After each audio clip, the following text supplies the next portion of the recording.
તંત્ર ક્યારે જાગે છે ખબર છે? પૂર આવી ગયા પછી, બધું નુકસાન થઈ ગયા પછી, બધું જ વેરવિખેર થઈ ગયા પછી બહુ જ કડક નીતિ નિયમો બનાવી અને પેલી એક કહેવત છે ને કે પૂર આવી ગયા પછી પાળ બાંધાય, તેવી એક સ્થિતિ હોય ને ત્યારે તંત્ર જાગે છે. કોટના બીચના સમાચાર મળ્યા તમને? કોટના બીચમાં 2 નિર્દોષ બાળકોના જીવ ગયા. હવે કોની બેદરકારી, એ તો એક મોટો પ્રશ્ન જ છે જ કે બાળકો એવી જગ્યાએ નાહવા ગયા હશે કે જે જગ્યા અવાવરું હશે, જે જગ્યાએ ભયજનક હશે, એવી જગ્યાએ નાહવા ગયા અને ત્યાં તેમના જીવ ગયા, ડૂબવાથી જીવ ગયા, જળ સમાધિને પામ્યા, મિત્રો મૃત્યુ પામ્યા છે. અમે બંને વિઝ્યુઅલ લાયા છે. સ્પાર્ક ટુડે ન્યૂઝના કેમેરામાં જે તમે વિઝ્યુઅલ જોઈ રહ્યા છો ને મિત્રો, એક વિઝ્યુઅલ કોટના બીચના છે અને બીજા સિંધરોટના છે.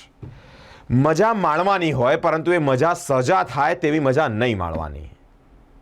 કોનો મોટો ઈશારો આ કોના તરફ જઈ રહ્યો છે? તંત્ર ક્યારે સભાન થશે?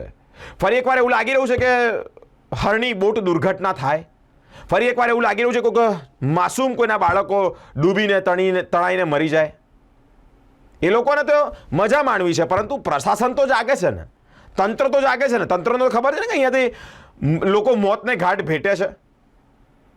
પેલી દુર્ઘટના હજી યાદ કરીએ છીએ ને તો હૈયાફાટ રુદન થઈ આવે છે, આંખો નમ થઈ આવે છે અને ક્યારેક અવાજ સ્તબ્ધ થઈ જવા છે, અવાજ નીકળતો નથી.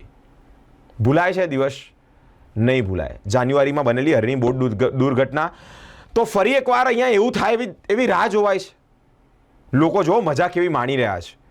પાણીનો પ્રવાહ જો વધારે આવી ગયો, જે લોકોને અહીંયા મોસ્ટલી એવા જ હશે કે જેને તરતા નથી આવડતું. માની લઈએ કે 100%માંથી 10-15% લોકોને તરતા આવડે છે અને જે લોકોને તરતા નથી આવડતું એ લોકો સામૂહિક અહીંયા બધા જ ડૂબી મરે એવી પરિસ્થિતિ સર્જાવી એની રાહ જોઈ રહ્યા છે આપણે.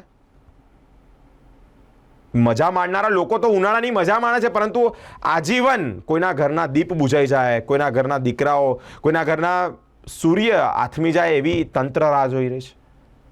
ઉનાળાનો સમય છે, મજા માણવી જોઈએ, ના નહીં. અલગ અલગ જગ્યાએ, અલગ અલગ સ્વિમિંગ પુલ પર, બીચો પર જવું જોઈએ, પરંતુ તમારા જીવનું તો ધ્યાન રાખો, તમારા પોતાનું તો ધ્યાન રાખો. એક ટકોર સ્પાર્ક ટુડે ન્યૂઝ તમને પણ કરી રહ્યું છે કે એવી જગ્યાએ ના જાઓ જે જગ્યા બહુ જ છીછરી એટલે કે ઊંડી હોય. એવી જગ્યાએ મજા કરવા ના જાઓ કે જે મજા તમારી સજા થઈ જાય. 2 દીકરાઓ, માસૂમ દીકરાઓ મોતને ભેટ્યા છે ડૂબવાથી. કોટના બીચની આ ઘટના છે. અત્યારે બપોરે જ આમ સમાચાર આવ્યા અને અમે આપને બતાવ્યા પણ ખરા. સ્પાર્ક ટુડે ન્યૂઝના કેમેરામાં સિંધરોટના દ્રશ્યો કેદ થયા છે કે જે માનવ મહેરામણ ઉમટ્યું છે કે અહીંયા એક બહુ જ અલગ જ મજા ના આવતી હોય. અલગ મજા ક્યારેક સજા થઈ જશે, ખબર નહીં પડે. ફરી અહીંયા હરણી જેવી બોટ દુર્ઘટના થઈ જાય એવી ઘટનાની રાહ જોવાય છે. ભગવાન માફ કરજો, આ શબ્દો બોલતા મને પણ ધ્રુજારી આવે છે, મારા પણ રૂવાડા ઊભા થઈ ગયા છે. તંત્રએ જાગવાની જરૂર છે, પ્રશાસને જાગવાની જરૂર છે, લોકોએ પણ સચેત થવાની જરૂર છે કે આવી જગ્યા, જે જગ્યાએ દર વર્ષે 5, 10, 15, 20 લોકોના જીવ જાય છે અને જીવ ગયા પછી તંત્ર ત્યાં મોટા મોટા બેનરો મારે છે, મોટા મોટા સાઇન લગાવે છે કે અહીંયા જવું હિતાવહ નથી, અહીંયા ભયજનક છે. તો અત્યારથી મારવામાં શું વાંધો છે? અત્યારથી નીતિ નિયમો પર કંટ્રોલ લાવવામાં શું વાંધો છે? લોકોના જીવ જાય પછી આપણે જાગવાની જરૂર છે. બહુ મોટો પ્રશ્ન છે. સ્પાર્ક ટુડે ન્યૂઝ તમને પણ અપીલ કરી રહ્યો છે મિત્રો, એવી જગ્યાએ મજા માણવા ના જાઓ જે મજા તમારી સજા થાય.